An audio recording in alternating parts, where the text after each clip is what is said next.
Good morning বন্ধুরা, সকাল সকাল শুরু করছি সূর্য উদয় দিয়ে। আপনারা দেখতে পাচ্ছেন এখানে কিন্তু পুরীতে এখন আপাতত সূর্য উঠে গেছে, সেই মুহূর্তের আপনারা ছবি দেখতে পাচ্ছেন। তো আজকে থেকে শুরু হচ্ছে আমাদের পুরী ব্লগ।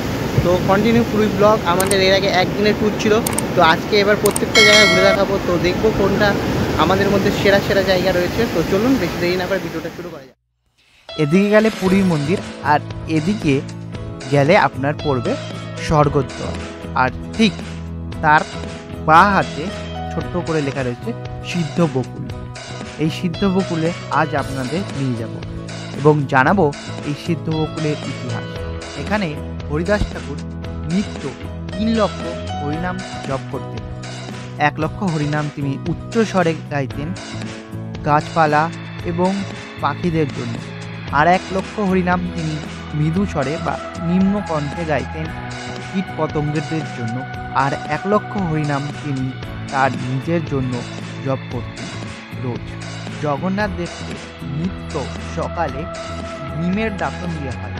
একবার নিমের দাঁতন খুঁজে না পাওয়া গেলে বকুল গাছের দাঁতন দেওয়া হয় এবং পণ্ডিত সার্বভৌম ভট্টাচার্য তিনি মহাপ্রভুকে এই বকুল গাছের দাঁতনটি দেন এবং বকুল গাছের দাঁতনটি পাওয়ার সঙ্গে সঙ্গে তিনি আনন্দের সহিত হরিদাসের কাছে এসে বলে, হরিদাস, তোমার আর চিন্তা নেই, আমি এই বকুল গাছ লাগিয়ে দিচ্ছি, তার তলায় বসে তুমি এখন ভজন করিবে, তোমার আর বৃষ্টিতে কষ্ট পেতে হবে না। এই ডালটি লাগানোর সাথে সাথে একটি গাছে পরিণত হয়। 1 বছর রাজা অনুমতি দিলেন যে তার রাজ্যে কোথায় ভালো রকমের কাঠ আছে যাতে যেন জগন্নাথ দেবের রথের চাকা তৈরি হয়। তখন একজন বললেন যে এই সিদ্ধ বকুলের কথা। তখন এই সিদ্ধ বকুল গাছটিকে কাটার জন্য যখন কুড়াল প্রয়োগ করা হলো, তখন এই গাছের কাঠ থেকে অজস্র রক্ত বেরিয়েছিল। এই গাছের তলায় হরিদাস ঠাকুর সিদ্ধি পেয়েছিলেন বলে তাই এর নাম সিদ্ধ বকুল। এখন আমরা দর্শন করছেন পণ্ডিত সার্বভৌম ভট্টাচার্যের বাড়ি, যাকে মহাপ্রভু প্রথম তার সর্বভুজ দর্শন দিয়েছিলেন। এটি শ্বেতগঙ্গার পাশে অবস্থিত। এই হলো পুরীর হোটেল, আর এই পুরীর হোটেলের পাশ দিয়েই আমরা এখন যাব নেতাজি মিউজিয়ামে। হ্যাঁ, পুরীতে অনেকবার এসেছেন, কিন্তু জানেন নেতাজি মিউজিয়ামও আছে। সেখানে কি কি আছে না আছে সব কিছুই বলবো।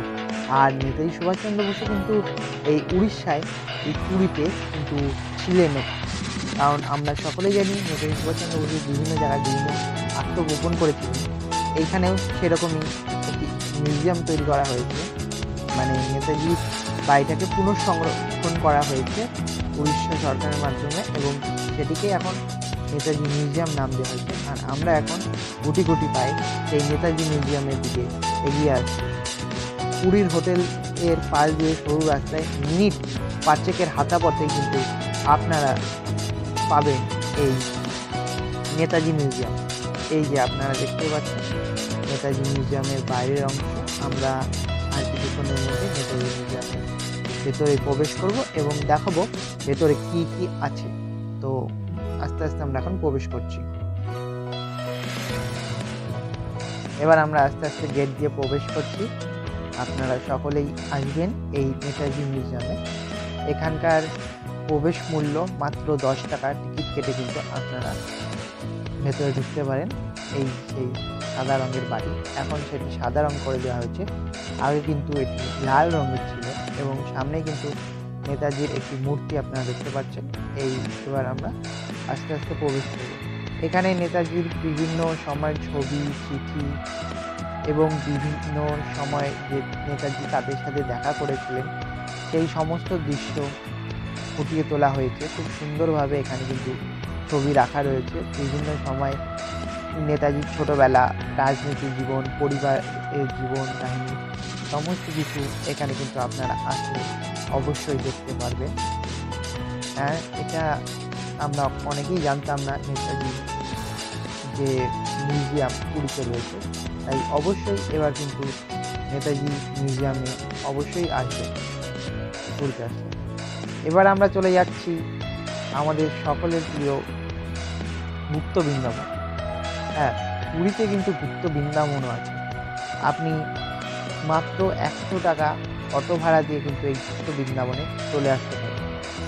গুপ্ত বৃন্দাবনে কিন্তু অনেক কিছু দেখার মতো রয়েছে, তাই অবশ্যই আমি কিছু কিছু অংশ দেখিয়েছি, পুরো তো আর দেখানো সম্ভব হয়নি, কারণ অনেকটা বড় ভিডিও হয়ে যাচ্ছিল, তাই জন্য অল্প কিছু অংশ তুলে ধরলাম এই ভিডিওর মাধ্যমে।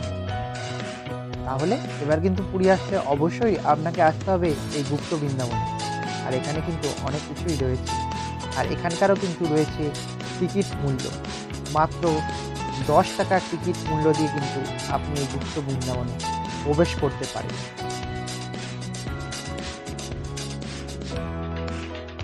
আর এখানে চাইলে কিন্তু আপনারা দুপুরের প্রসাদও পেতে পারেন। এখানে দুপুরের প্রসাদও পাওয়া যায়, কিন্তু আপনাকে তাহলে দুপুরের দিকে আসতে হবে, তাহলেই কিন্তু আপনি এখানে দুপুরের প্রসাদ পাবেন।